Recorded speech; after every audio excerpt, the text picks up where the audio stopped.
Vladimir Putin Russia అధ్యక్షుడు ఏం మాట్లాడారు? ఈ దేశం అదృష్టం చేసుకుంది ఒక దేశభక్తుడిని ప్రధానమంత్రిగా చూడటానికని. It's a open observation. ఆయనకేమి ప్రధానమంత్రి మోడీతో చుట్టరికాలు లేవు, బంధుత్వాలు లేవు, ఆబ్లిగేషన్స్ లేవు, లేదా ఇండియా వచ్చి సహకరిస్తే కానీ రష్యా ముందుకు వెళ్ళలేని పరిస్థితి కూడా లేదు.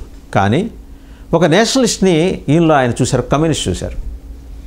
అండ్ ఇక్కడ ఇంకొకటి మనం మాట్లాడుకోవాలి. 15 ఏళ్ల పాటు భగవద్గీత రష్యాలో నిషేధంలో ఉంది. సో ఆ నిషేధం తొలగించే దిశగా అపోహలు, తీవ్రవాదాన్ని ప్రమోట్ చేస్తుందనే ఒక అపోహ భగవద్గీత మీద క్రియేట్ చేశారు. బట్ అదే భగవద్గీత తాలూకు రష్యన్ అనువాదాన్ని ప్రధానమంత్రి నరేంద్ర మోడీ వ్లాదిమిర్ పుతిన్కి బహుకరిస్తే ఆయన చాలా ఆనందంగా స్వీకరించారు. అంటే ఒక మార్పు, ఒక మైండ్ సెట్, ఇదంతా కూడా ఎలా ఉంటుంది, దాన్ని ఏ అంశాలు ఏ సమయంలో ఏ మేరకు ఎలా ప్రభావితం చేస్తాయి, పాజిటివా నెగటివా అనే అంశాలన్నిటికీ సంబంధించి 15 ఏళ్ల పాటు ఒక అబ్జర్వేషన్ నడిచింది. మోదీ గారు థర్డ్ టైం మరి ప్రైమ్ మినిస్టర్ అయిన తర్వాత అటువంటి అపోహలకు ఆయన ముగింపు పలకాలనుకున్నారు. దానికి ఇండియా రష్యా బిజినెస్ ఫోరం ఒక వేదిక అయింది.